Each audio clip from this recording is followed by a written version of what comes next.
आप बाबा सदा साथ हैं, अब हमें और क्या चाहिए। हाथ में ले लिए हाथ हैं, अब हमें और क्या चाहिए। आप बाबा सदा साथ हैं, अब हमें और क्या चाहिए। मन की चाहत मिटी, दिल को राहत मिली। मन की चाहत मिटी, दिल को राहत मिली। किस्मतें जग गई जब से आहट मिली। खुशनुमा अपने दिन रात है, अब हमें और क्या चाहिए। आप बाबा सदा साथ हैं, अब हमें और क्या चाहिए। देखो, ऐसे गीत वही गा सकता है जिसने सदा बाबा को पा लिया है। ऐसे नहीं कभी कभी बाबा को पाया, कभी कभी दुनिया को पाया। देखो, बाबा हमें जो है सब स्थानों पर ले जाते हैं और बिल्कुल अचानक से, और बाबा का हमेशा अचानक का पार्ट है। हाँ, आपको समझना बस है कि कब बाबा की कैसी टचिंग हुई है, और वो टचिंग आपको जब ही समझ में आएगी जब आप सारा समय बाबा की स्मृति में रहेंगे। बाबा, और कुछ नहीं सूझना चाहिए आपको। हाँ, बाकी सब टेम्परेरी, बाहर ही बाहर। लोग जो है सारी दुनिया में हमने देखा, हाँ, वो कहते हैं ना कि चूहे को मिली गुड़ की डिल्ली और समझ बैठा पंसारी। ये सारी दुनिया का हालत है। बहुत जगह ले जाते बाबा। तो कल ही हम एक स्थान पर गए, खूब नाच रहे थे, हाँ, गीत बजा बजा के। जैसे ही मोबाइल बंद हुआ, नाचना बंद। सोचो, मोबाइल बंद हुआ, साउंड सिस्टम खराब हुआ, नाचना बंद। क्यों भाई? वास्तव में शरीर को नचाने की तो बात ही नहीं है। जो अंदर से नाच रहा होता है, जो अंदर से खुश रहता है, उसे इस दुनिया के किसी भी साधन की आवश्यकता ही नहीं है। हम देखते हैं लोगों को कुछ नहीं मिला है और लोग बस थोड़े थोड़े समय, कभी नाचने में, कभी कुछ बात सुनने में, कभी खाने पीने में, हाँ, मतलब आनंद कहाँ कहाँ बांट दिए हैं। जब तक ये नहीं खाएंगे, जब तक वो नहीं ला जाएंगे, तब तक जिससे बात नहीं करेंगे दुनिया में, तब तक उन्हें अच्छा ही नहीं लगेगा। और जो बाबा के बच्चे हैं, वो बाबा की याद में मगन रहते हैं। अब उन्हें कुछ चाहिए ही नहीं, बाबा मिला। हाँ, और सारी दुनिया में लोग जो परिवर्तन करने का जो प्रयास करते हैं, वो बस बाहर ही बाहर, और बाबा आत्मा को परिवर्तन कर देते हैं। ये बात जिसके समझ में आ जाएगी ना, वो ना तो कभी अपवित्र होगा और ना ही बाबा को भूलेगा। आत्मा का परिवर्तन, हाँ, आत्मा अर्थात आप, है ना। आत्मा सदा रहती है, मतलब आप सदा रहते हैं इस दुनिया में। आप सदा रहते हैं भाई, तो थोड़े समय की खुशी थोड़ी काम आएगी, है ना भाई। जब आप सदा रहते हैं, ये ज्ञान आपको प्राप्त हो गया कि आप इस दुनिया में सदा रहते हैं, तो केवल इस एक ही जन्म की प्लानिंग नहीं करेंगे आप सदा खुशी में रहेंगे। हाँ, अब आपको फिर खुशी प्राप्त करने के लिए कोई आधार नहीं चाहिए। जो इस गीत को समझ जाएगा कि निराधार मन को है आधार शिव का, ये सृष्टि है शिव की, ये संसार शिव का, यहाँ आके जन्नत का कर लो नजारा, ये रूहों की दुनिया है, फरिश्तों की दुनिया, खुले मन से होता यहाँ सबका स्वागत। है ना भाई? मतलब यहाँ माने कहाँ? ये दुनिया में जहाँ आप रह रहे हो सब अपने जैसे लगे ना भाई। क्योंकि यदि आपने ये ज्ञान समझ लिया है कि आप एक आत्मा है, तो सामने वाले जिससे बात कर रहे हो वो कौन है? वो भी तो एक आत्मा है ना। विरोध कहाँ उत्पन्न होता है? जब सामने वाला आत्मा ना दिख के शरीर दिखता है, जाति दिखती है, योग्यता दिखती है, व्यवहार दिखता है, उसका स्वभाव दिखता है। अरे मैं भाई सामने वाले के स्वभाव को क्यों देखूं? सबका अपना अपना पार्ट है, बाबा ने कहा। किसी के व्यवहार को मैं क्यों देखूं? भाई उलझन कहाँ पैदा हो रही है? किसी के स्वभाव, किसी के व्यवहार को देखने में ही तो उलझन पैदा हो रही है। आप देख क्यों रहे हो? आप वो जो है वैसा ही आप हो, आप जो हो वैसा ही वो है ना भाई? सब आपके प्रतिबिंब हैं। यदि आप ऐसा देखते हैं तो आप सदा खुश रहेंगे। और ये केवल ज्ञान तक सीमित ना रहे बस। हाँ, सुन लिया, बहुत अच्छा बोला भाई। अनमोल मणि जी ने बहुत ही बढ़िया बोला। अरे अनमोल मणि जी ने क्या बोला? हम क्या बोलेंगे? ये तो बाबा है भाई, हम क्या अच्छा बोलेंगे?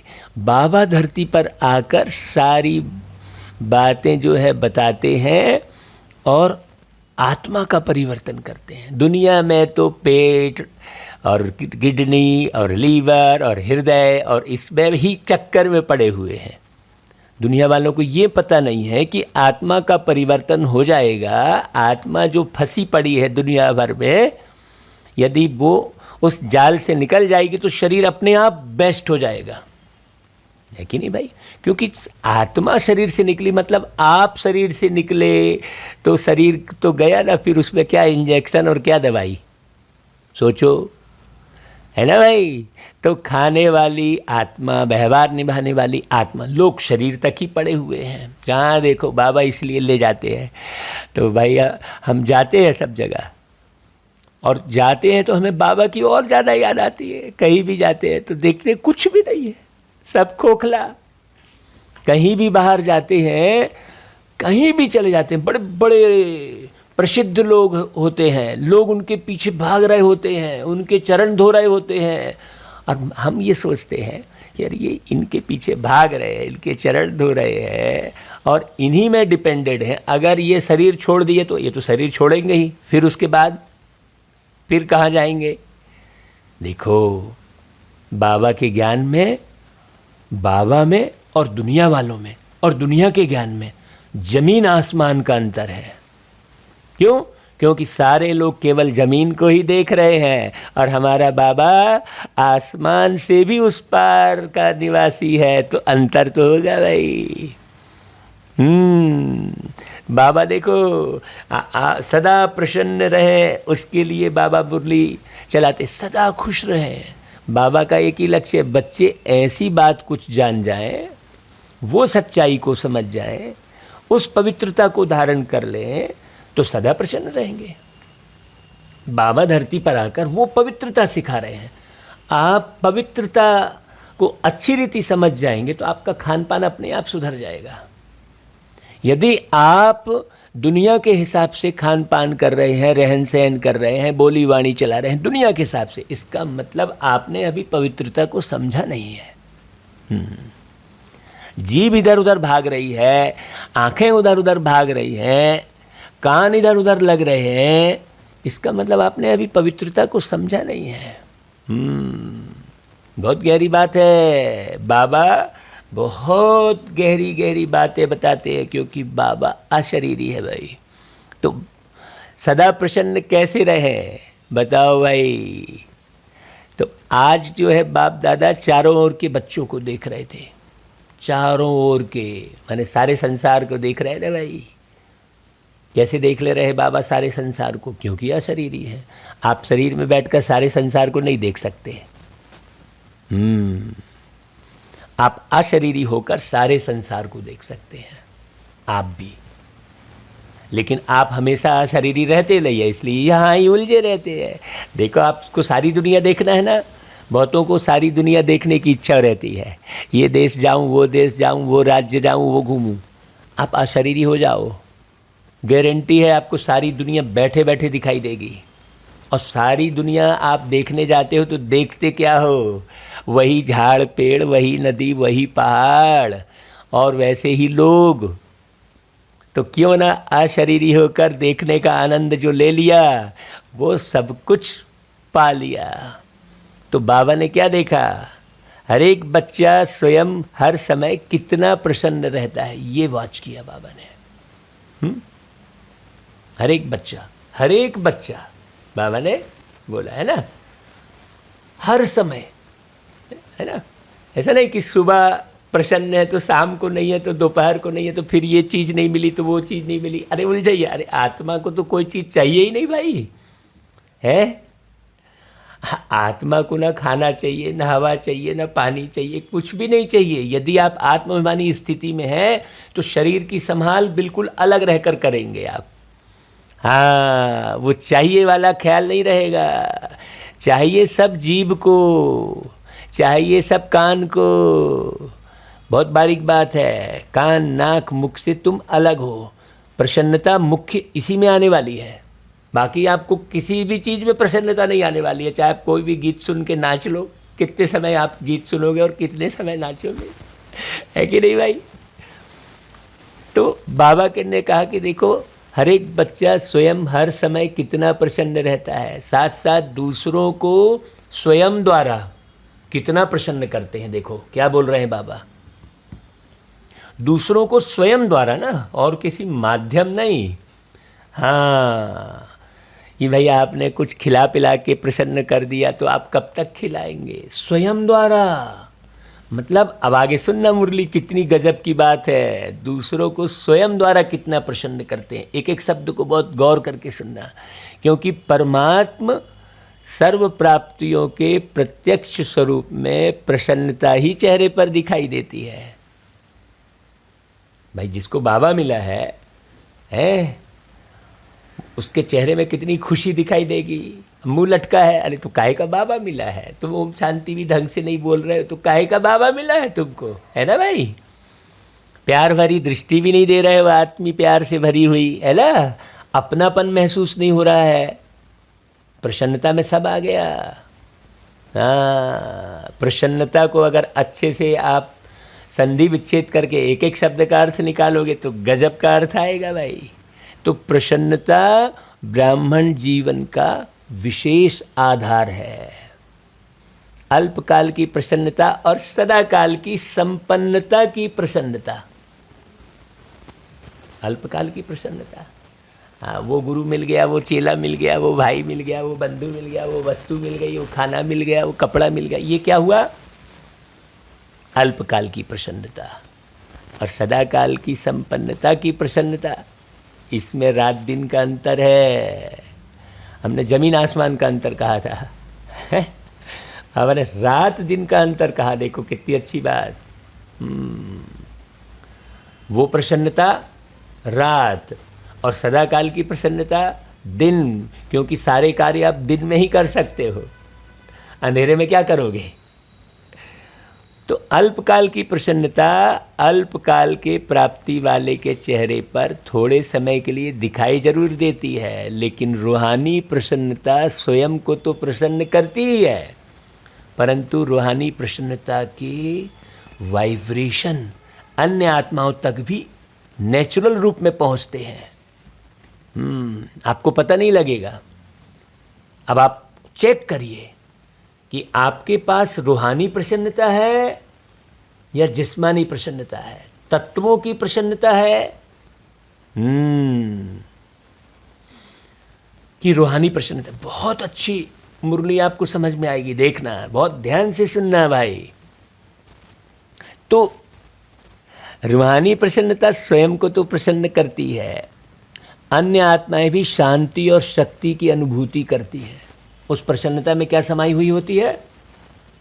शांति भी और शक्ति भी। और दुनिया वालों की प्रसन्नता में क्या समाई हुई होती है? वस्तु, व्यक्ति, वैभव, गीत, संगीत, नृत्य, ये समाया हुआ रहता है। आओ थोड़ा नाच लें, आओ थोड़ा खा लें, अच्छा अच्छा खा लें, ये खराब है वो अच्छा है, ये चक्कर रहेगा। और हम सदा की जो प्रसन्नता धारण करते हैं उसमें सदा के लिए अच्छा खाना पीना हो जाएगा। ये प्रकृति पूरी सतो प्रधान बन जाएगी। बाबा की वाणी और दुनिया के ज्ञान में जमीन आसमान का अंतर है। ये जब समझ में आ जाएगा तो कोई बाबा को भूलेगा नहीं। जैसे फलदायक वृक्ष अपनी शीतलता की छाया में थोड़े समय के लिए मानव को शीतलता का अनुभव कराता है और मानव प्रसन्न हो जाता है, ऐसे परमात्म प्राप्तियों के फल संपन्न रूहानी प्रसन्नता वाली आत्मा दूसरों को भी अपने प्राप्तियों की छाया में, अभी देखो क्या बोल रहे हैं बाबा, अपने प्राप्तियों की छाया में तन मन की शांति और शक्ति की अनुभूति कराती है। प्रसन्नता के वाइब्रेशन बहुत गहरे गहरे समझना, एक एक पॉइंट। प्रसन्नता के वाइब्रेशन सूर्य की किरणों समान वायुमंडल को, व्यक्ति को और सब बातें भुलाए सच्ची शांति की, खुशी की अनुभूति में बदल देते हैं। प्रसन्नता के वाइब्रेशन। ऐसा नहीं कि मैं शांति दे रहा हूँ, ये भाव लाना पड़े। मैंने सोचने की भी मेहनत से बाबा हटा रहे हैं। देखो ऐसा कोई नहीं होगा इस दुनिया में जो आपको पूरा मेहनत मुक्त कर दे। एक बाबा ही है। कितना प्यारा बाबा, कितना सुंदर बाबा। इसलिए कहते हैं जिसकी रचना इतनी सुंदर वो कितना सुंदर होगा। मुरली पढ़ के मालूम पड़ता है भाई कि वो कितना सुंदर होगा। दुनिया वालों ने तो केवल प्रश्न का गीत गाया है, कितना सुंदर होगा, पता ही नहीं है कितना सुंदर। और हमें मालूम है कि बाबा कितना सुंदर है। ये अंदर की अनुभूति है। देखो तो वर्तमान समय जितनी भी आत्माएं हैं उन्हें ज्ञान नहीं होने के कारण क्या करते हैं, अपने जीवन में बहुत खर्चा करके भी प्रसन्नता में रहना चाहते हैं, चाहे जितना खर्च लग जाए। लो भैया लेकिन प्रसन्नता दे दो बोलेंगे। आप लोगों ने क्या खर्चा किया बताओ भाई, सही बताओ भाई। हमारा कोई खर्चा हुआ है क्या बाबा की मुरली में? क्या खर्चा किया? बिना पैसा खर्च करते भी सदा प्रसन्न रहते हो ना? नहीं, बाकी लोग दुनिया में धन खर्च करेंगे, वो खाया तो प्रसन्न हुआ, वो देखा तो प्रसन्न हुआ, ऐसा। वह औरों की मदद से प्रसन्न रहते हो। प्रश्न किया बाबा ने, खर्चा करके प्रसन्न रहते हो कि किसी की मदद लेके प्रसन्न रहते हो? बाप दादा बच्चों का चार्ट चेक कर रहे थे। अब आप लोग चेक नहीं करते हो, बाबा चार्ट के लिए बोलते हैं। आप कभी अपना चार्ट नहीं चेक करते तो बाबा चेक करता है।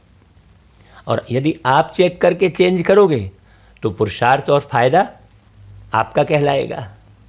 हाँ, बाबा करेगा तो फिर आपको क्या मिलेगा? सीधी सी बात है। हाँ, तो चार्ट चेक कर रहे थे तो क्या देखा बाबा ने? एक है सदा प्रसन्न रहने वाले और दूसरे हैं प्रसन्न रहने वाले। दोनों में अंतर हो गया ना भाई। सदा शब्द नहीं है। और फिर प्रसन्नता भी बाबा ने 3 प्रकार की देखी। सुन ला भाई बहुत अच्छे से। पहला स्वयं से प्रसन्न, दूसरा दूसरों द्वारा प्रसन्न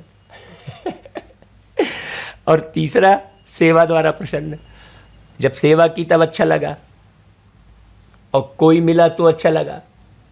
दूसरों द्वारा प्रसन्न और एक है स्वयं से प्रसन्न। अब 3 में से कौन हो भाई? तो अगर तीनों में प्रसन्न है तो बाप दादा स्वतः ही प्रसन्न किया बाप दादा को। भाई दूसरों से भी प्रसन्न है सदा सदा भाई, सदा। सदा का मतलब क्या हुआ? हाँ, आप भाई उनके नाम से ही आप अप्रसन्न हो गए सुनकर ही। हाँ, हम जानते हैं, उनको जानते हैं हम अच्छे से, छोड़ो, हाँ मत बात करो उनकी। तो सदा प्रसन्न कहलाया क्या भाई? किसी का नाम सुन के ही अब मैंने अंदर में है, ये अंदर ले जा रहे हैं बाबा। ये मुरली चलाकर बाबा अंदर की जांच करवा रहे हैं। ऐसे शिक्षक आपको पूरी है ना, जिंदगी में किसी जन्म में नहीं मिलेंगे। वो कदर नहीं है ना, तो उस तरफ ध्यान नहीं है ना भाई। बहुत बारीक बात समझना। तो बाबा देखो क्या बोल रहे हैं, अगर तीनों में प्रसन्न है तो बाप दादा को तो स्वतः ही प्रसन्न है भाई। आपने बाप दादा को स्वतः ही प्रसन्न किया। मगर अब सोचो, अभी हम बाबा को प्रसन्न करने के लिए उपाय करते रहते हैं, भगवान को प्रसन्न करने के लिए सारी दुनिया में भी उपाय करते हैं, हम भी वही करते हैं बाबा को प्रसन्न करने के लिए। अरे बाबा तो सदा ही प्रसन्न है भाई। भगवान, तुम अप्रसन्न हो तो तुम भगवान को प्रसन्न करने के पीछे पड़े हुए हो, हैं? सोचने की बात है, कितनी गहरी बात है। तो जिस आत्मा के ऊपर बाप प्रसन्न है वह तो सदा सफलता मूर्त है ही है। हम देखो कल ही कह रहे थे ना भाई कि देखो भाई बाबा तो मेरे से सदा खुश रहते हैं, कह रहे थे ना, स्वतः ही गीत बनते हैं, स्वतः ही प्रोग्राम बनते हैं। मैंने हम कह रहे थे ना, डिज़ाइन अपने आप बन जाती है भाई, हमें पता ही नहीं चलता कैसे डिज़ाइन बन गई है, ज़रा भी मेहनत नहीं। हम आपको अपने जीवन का ही अनुभव बता रहे हैं ऐसा। तब आप बाबा सदा साथ हैं ऐसा अंदर में है ना भाई। बाप दादा ने देखा कई बच्चे अपने से भी अप्रसन्न रहते हैं, मेरे को ये नहीं आता, मेरे को नहीं, अरे भाई सीखो। मेरे को ये नहीं आता वो नहीं आता कहने से थोड़ी हो जाएगा है। मैं ये नहीं कर सकता वो नहीं कर सकता, या तो सीखो या तो वो भाव हटा दो, है ना भाई। छोटी छोटी सी बात के कारण अप्रसन्न रहते हैं। पहला पाठ मैं कौन, इसको जानते हुए भी भूल जाते हैं भाई। प्रसन्नता खत्म हो ही नहीं सकती भाई। मैं कौन, जानकी दादी क्या कहती थी, मैं कौन, पहला शब्द दादी का, फिर मेरा कौन, बस इसी में तो पूरा ज्ञान आ गया भाई। तो जो बाप ने बनाया है दिया है उसको भूल जाते हैं। बाप ने हर एक बच्चे को फुल वर्षे का अधिकारी बनाया है। अब सोचो, किसको पूरा, किसको आधा वर्षा नहीं दिया है। बाबा ने कोई प्राइवेट क्लास नहीं चलाई है, हैं? बाबा ने, जैसे दुनिया में प्राइवेट होती है क्लास, हाँ, हर एक मुखिया की कोई ना कोई प्राइवेटीकरण रहता है, लेकिन विश्व का मुखिया कभी प्राइवेट नहीं बना, पर्सनल नहीं बना। हम हमेशा पर्सनल हो जाते हैं। 2-4 लोगों से ही हमने वही बताया था ना, भी सम्मेलन करते हैं लेकिन सब नहीं मिलते आपस में, वो 2-4 ही मिलके एक एक कांटे में अलग अलग बन जाएंगे। ऐसा ही भाई बाबा को जानना मतलब सबसे मिल लेना अच्छे से। नहीं तो किसी व्यक्ति का ख्याल भी आया तो बोले नहीं भैया हटाओ, उसका कहाँ किसका ख्याल आ गया, ऐसा बोलेंगे। अरे आज सुबह सुबह मैंने किसका मुंह देख लिया यार, मेरा पूरा दिन ही खराब हो गया, ऐसा बोलेंगे। सोचो कहाँ अटके पड़े हैं लोग, भूल जाते हैं। जबकि बाबा ने क्या किया, किसको आधा व चौथा मिला है क्या, आधा मिला है या आधा लिया है आपने। सोचो, बाबा ने तो कोई अलग से मुरली चलाई है किसी को बैठाल के, ऐसा तो है नहीं। खुलेआम मुरली चल रही है, सबके लिए चल रही है ना भाई।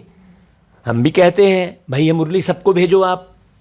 हाँ, बाप ने तो सभी को मास्टर सर्वशक्तिवान का वरदान व वर्षा दिया। ऐसे नहीं कि कोई शक्तियाँ बच्चों को दी और कोई को नहीं दी, अपने लिए नहीं रखी है भाई बाबा ने कोई, है खुले दिल से बांटा है बाबा ने हर एक चीज़।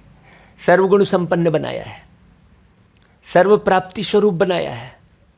लेकिन बाप द्वारा जो प्राप्तियां हुई हैं उसको स्वयं में समा नहीं सकते। जबकि बाबा ने क्या, मैंने कोर्स करने के पहले भाई कौन सा पाठ पढ़ाया, समाने की शक्ति का पहले पाठ पढ़ाया बाबा ने, ताकि आप समा सको हर एक चीज़ को।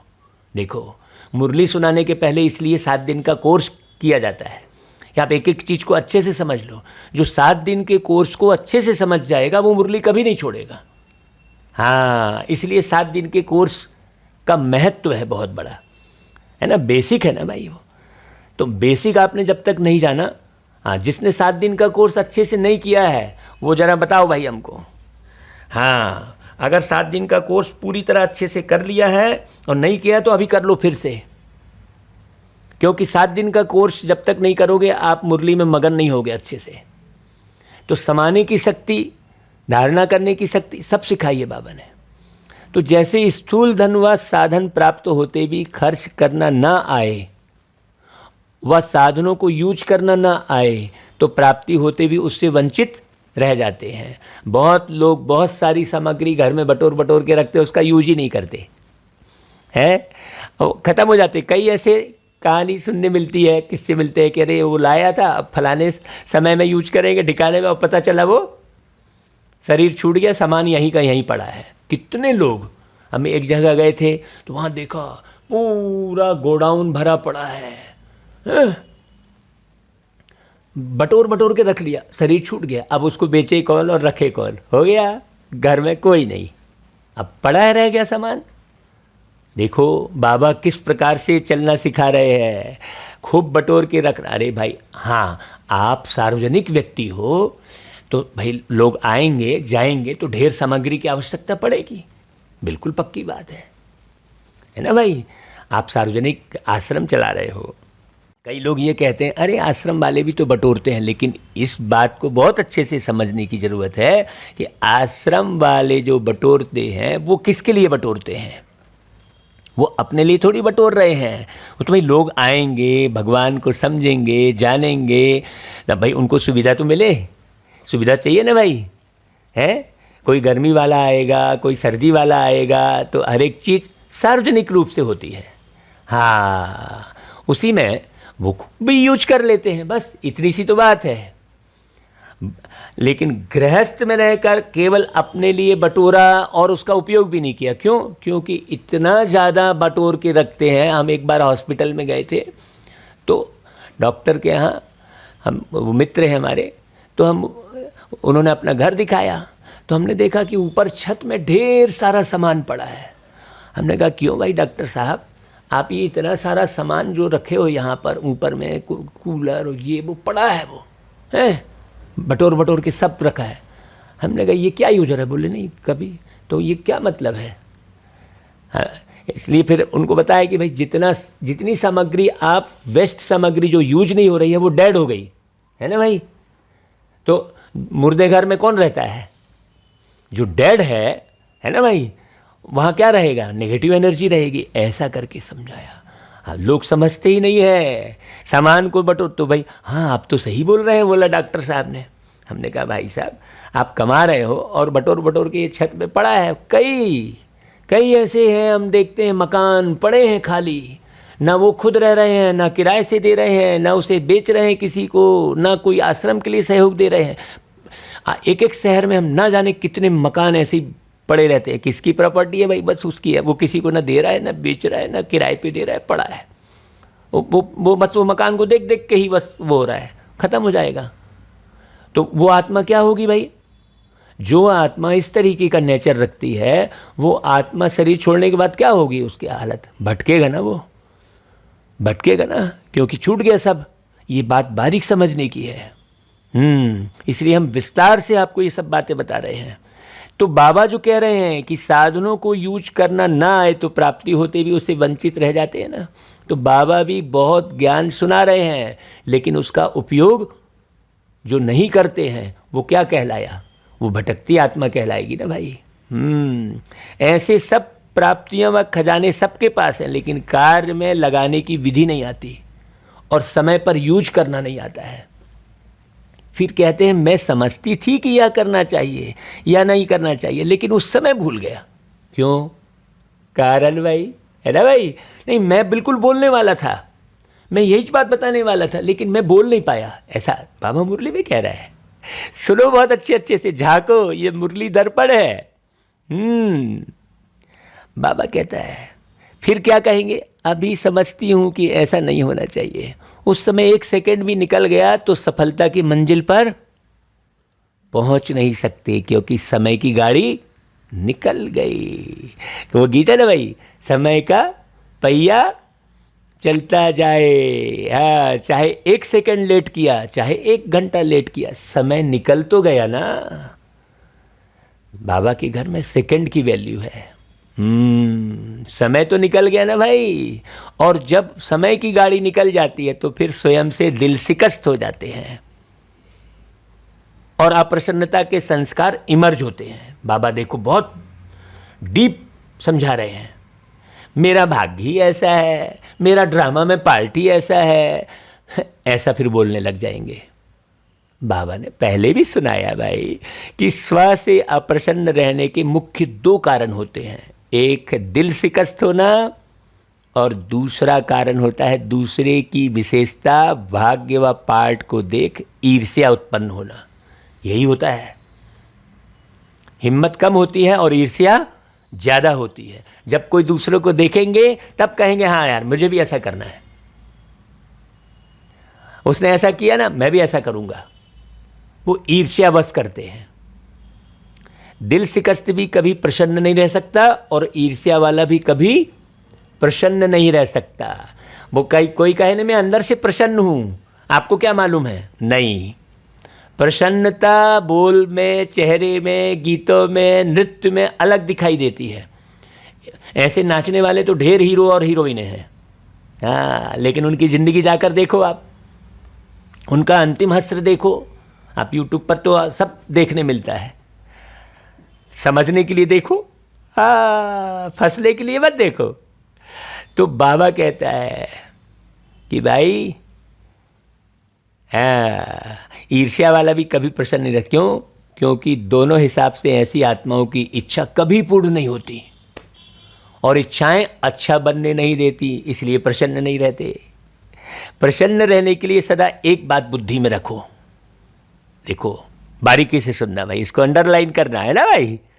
प्रसन्न रहने के लिए एक बात बुद्धि में रखो। बाबा बता रहा है कि ड्रामा के नियम प्रमाण संगम युग पर हर एक ब्राह्मण आत्मा को कोई ना कोई विशेषता मिली हुई है। उसमें अपने को देखो, चाहे माला का लास्ट 16,000 वाला दाना हो, उसको भी कोई ना कोई विशेषता मिली हुई है। इसलिए ईर्ष्या करने की आवश्यकता नहीं है ना भाई। उसको भी मिली हुई है तो तुमको भी मिली है। अब तुम देखो तुम कौन से दाने के हो, उनसे भी आगे चलो। 16,000 की बात कही बाबा ने, अब उनसे भी आगे चलो तो 9 लाख जो गाए हुए हैं उन्हें भी कोई ना कोई विशेषता मिली हुई है। तो अपनी विशेषता को पहले पहचानो। बाबा कह रहा है अभी तो 9 लाख तक पहुंचे ही नहीं हो, लो, है ना भाई। तो ब्राह्मण जन्म के भाग्य की विशेषता को पहचानो और कार्य में लगाओ। अब कई तो आपको रोक टोक करेंगे, रोक टोक करने वाले की परवाह मत करो, आप सेवा करो बिल्कुल निर्विघ्न रूप से। लगाओ कार्य में। सिर्फ दूसरे की विशेषता को देख करके दिल शिकस्त व ईर्ष्या में नहीं आओ, लेकिन अपनी विशेषता को कार्य में लगाने से एक विशेषता फिर और विशेषताओं को लाएगी, फिर लाइन लग जाएगी आपके पास विशेषताओं की, है ना भाई। ऑल राउंड पार्टधारी बनो। आप झाड़ू भी बहुत अच्छी लगा ले रहे हो, तो गीत भी बहुत अच्छा गा ले रहे हो, तो खाना भी बहुत अच्छा बना ले रहे हो, हाँ, तो बोली बाणी भी खूब अच्छी है, तो सच्चाई पे चल रहे हो, तो पवित्र भी हो, भले सर्वगुण संपन्न कहा जाता है ना, सर्वगुण संपन्न। फिर कहा जाता है 16 कला संपूर्ण। हाँ भाई, पिछली मुरली में 16 कला संपूर्ण का अर्थ बताया था, आप सुनना अच्छे से, अगर नहीं सुन पाए हो तो भाई। तो बाबा कहता है बहुत ध्यान से सुनना, ईर्ष्या में नहीं आओ।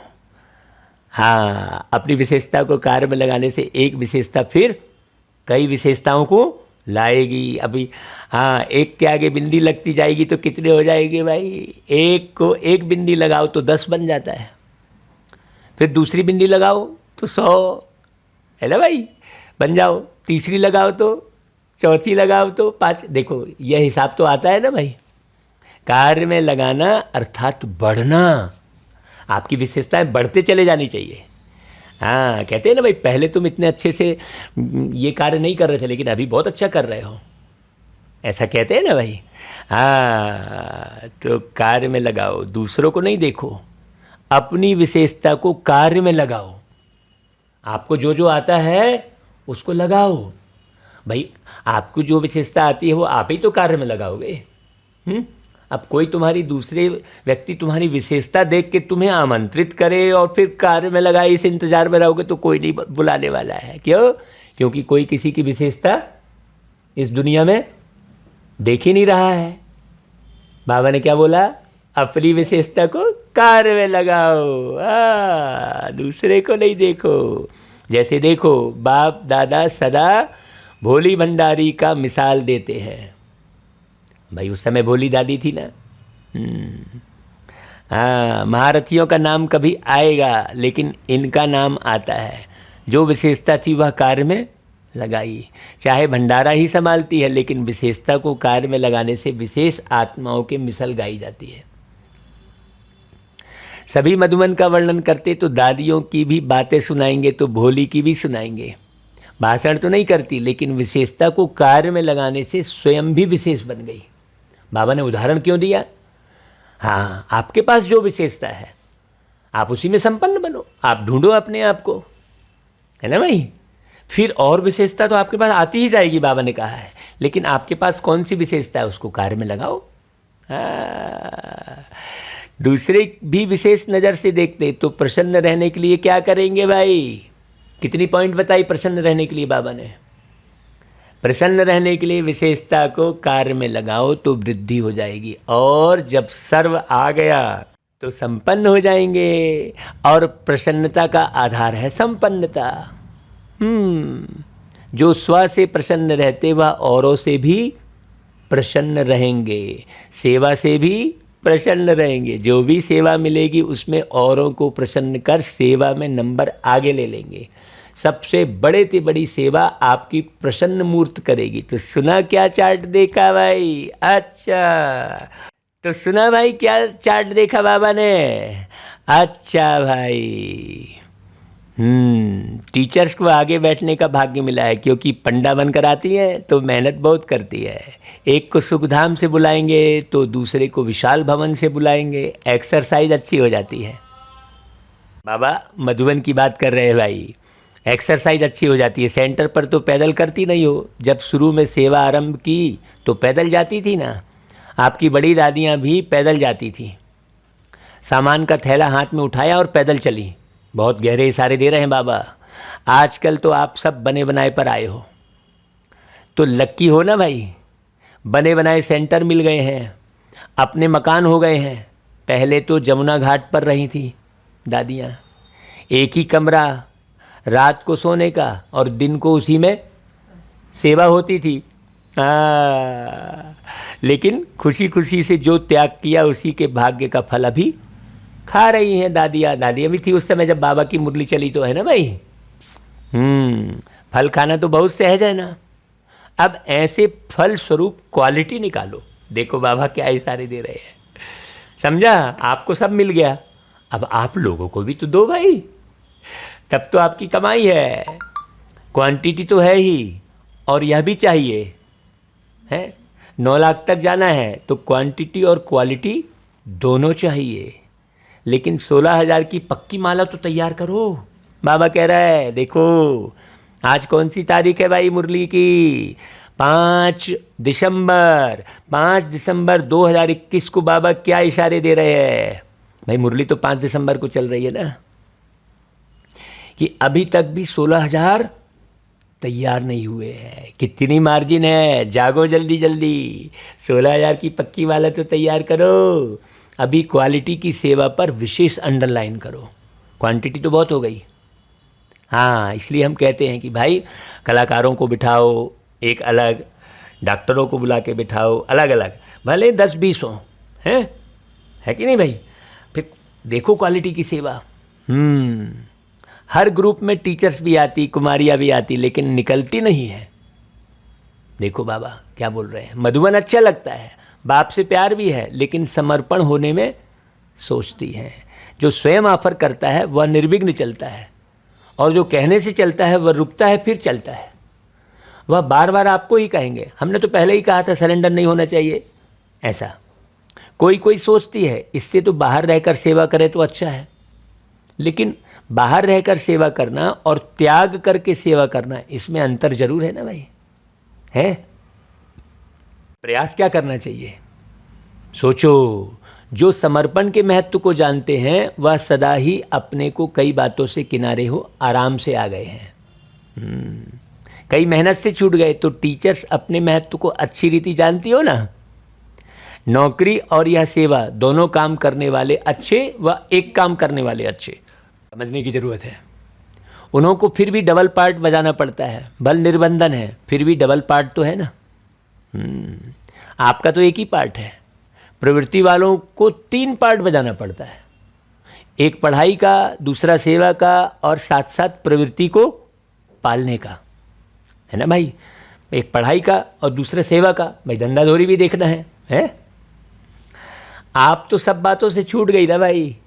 टीचर्स के लिए बहुत बढ़िया बात बोले बाबा। अच्छा भाई, सदा प्रसन्न, सर्व सदा प्रसन्नता की विशेषता संपन्न श्रेष्ठ आत्माएं, सदा अपनी विशेषता को पहचान कार्य में लगाने वाली सेंसिबल और ई सेंसफुल आत्माओं को देखो। पॉइंट को अच्छे से सुनना है। सेंसिबल और ई सेंसफुल बोला है बाबा ने। सदा प्रसन्न रहने वाले, प्रसन्न करने की श्रेष्ठता वाली महान आत्माओं को बाप दादा का याद प्यार, गुड मॉर्निंग और नमस्ते बाबा। बाबा को भी नमस्ते करो। बाबा याद प्यार दे रहा है, नमस्ते कर रहा है। अभी आगरा और राजस्थान के बच्चों से बाबा क्या बोलते सुनो भाई। सदा अपने को अकाल तख्त नशीन श्रेष्ठ आत्मा समझते हो? पूछ रहे बाबा। आत्मा अकाल है तो उसका तख्त भी अकाल तख्त हो गया ना भाई। हाँ, इस तख्त पर बैठकर आत्मा कितना कार्य करती है। तख्त नशीन आत्मा हूँ, इस स्मृति से स्वराज्य की स्मृति स्वतः आती है। मतलब मैं भ्रुकुटी में बैठा हूँ, सदा तख्त पर बैठा हूँ, ये भान रहे अलग तलग, तो फिर क्या होगा? हाँ, स्वराज्य की स्मृति स्वतः रहती है। राजा भी जब तख्त पर बैठता है तो राजाई नशा, राजाई खुशी स्वतः होती है। हाँ, तो भाई कैसी खुशी, देखो कितनी गहरी बात बोल रहे बाबा। भ्रुकुटी तख्त पर मैं आत्मा बैठी हूँ, कितना खुश हो गए, अलग तलग। ऐसा भाई, ये केवल सुनने बस और बात करने की बात नहीं है ना भाई। हाँ, तख्त नसीन माना स्वराज्य अधिकारी राजा हूँ। इस स्मृति से सभी कर्मेंद्रियाँ स्वतः ही ऑर्डर पर चलेंगी। अगर कर्मेंद्रियाँ ऑर्डर पर नहीं चल रही हैं, मतलब आपको ये स्मृति नहीं है। जो अकाल तख्त नसीन समझकर चलते हैं उनके लिए बाप का भी दिल तख्त है, क्योंकि आत्मा समझने से बाप ही याद आता है। फिर ना देह है, ना देह के संबंध है, ना पदार्थ है, एक बाप ही संसार है। इसलिए अकाल तख्त नसीन बाप के दिल तख्त नसीन भी बनते हैं। कितनी सरल विधि बता दी बाबा ने भाई। इसको करना तो बड़ा आसान है ना भाई, लेकिन अब बताओ कैसे करोगे?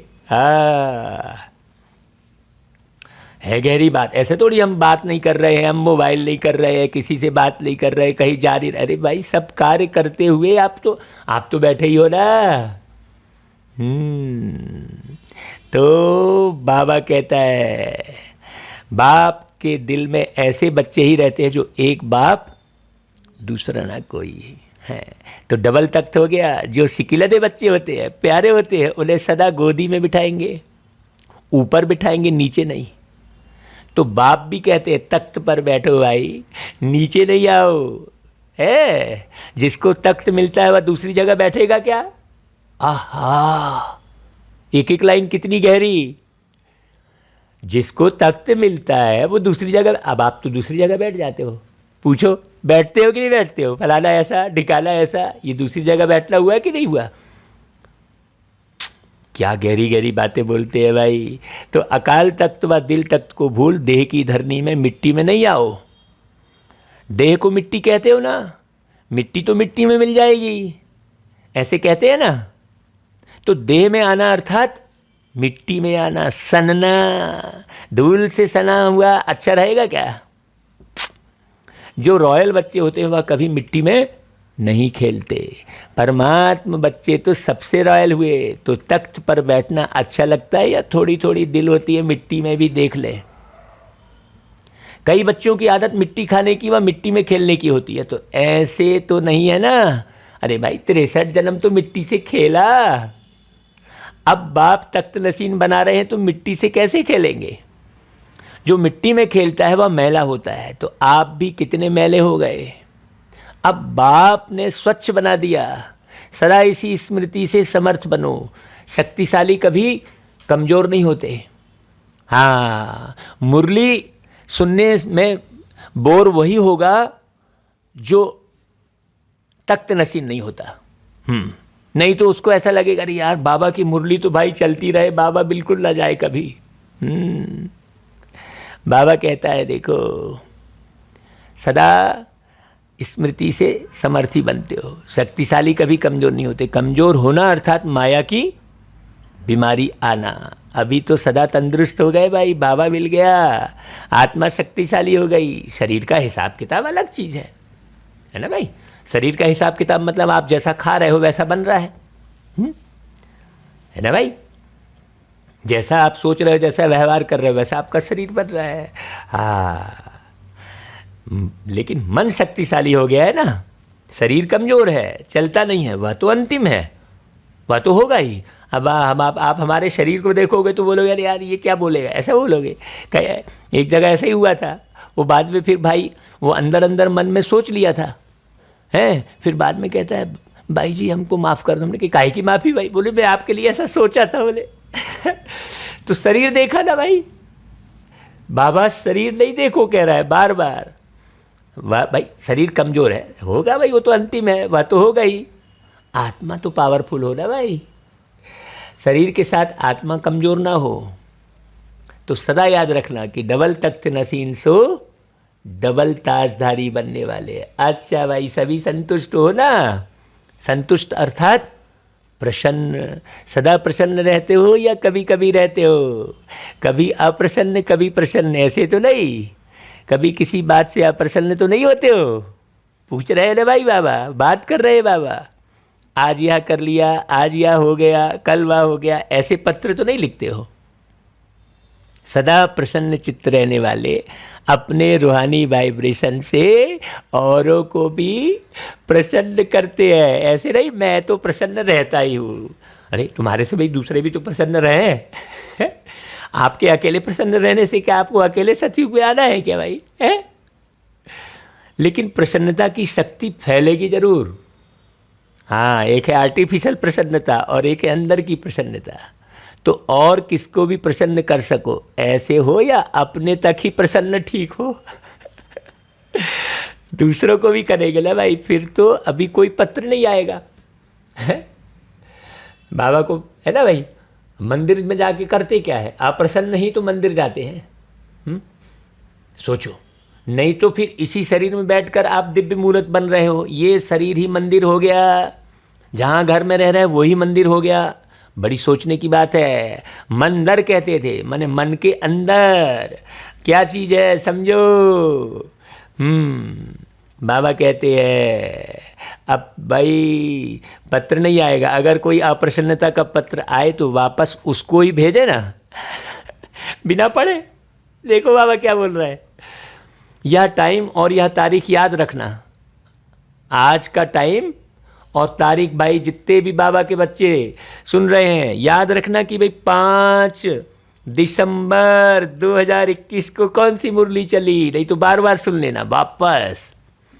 हाँ, यह पत्र लिखो ओके हूँ और सब मेरे से भी ओके है, या 2 लाइन लिखो बस, मैं भी ओके और दूसरे भी मेरे से ओके है। इतना खर्च क्यों करते हो?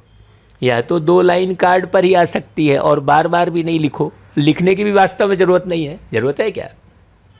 कई तो रोज़ कार्ड भेज देते हैं। रोज़ नहीं भेजना। अब रोज़ ही तुम गुड मॉर्निंग, अभी आजकल व्हाट्सएप का ज़माना, उसमें भरा है, कोई भोग की थाली भेज रहा है तो कोई रोज़ गुड मॉर्निंग गुड नाइट किए जा रहा है, भरते जा रहा है बिना मतलब का है। मास में 2 बार 15 दिन में 1 ओके का कार्ड लिखो और कथाएं नहीं लिखना। अपनी प्रसन्नता से औरों को भी प्रसन्न बनाना है। ये लिखने भी पढ़ने की आवश्यकता ही नहीं है ना भाई, नेचुरल बात है। अच्छा भाई, फिर बाबा का वरदान। आज तो भाई संडे की अव्यक्त वाणी होती है। सार मुरली का आप निकालो और कमेंट भी करो भाई। हाँ, यूट्यूब में सुनने वाले भाई। अच्छा, वरदान। समाने और सामना करने की शक्ति द्वारा सेवा में सफलता प्राप्त करने वाले रूहानी सेवाधारी भव। देखो, पूरे मुरली जो चली उसी आधार पर वरदान भी है। रूहानी सेवाधारियों को सेवा के सिवाय कुछ भी सूझता नहीं। वे मनसा वाचा कर्मणा सर्विस से एक सेकंड भी रेस्ट नहीं लेते, है ना भाई, इसलिए बेस्ट बन जाते हैं।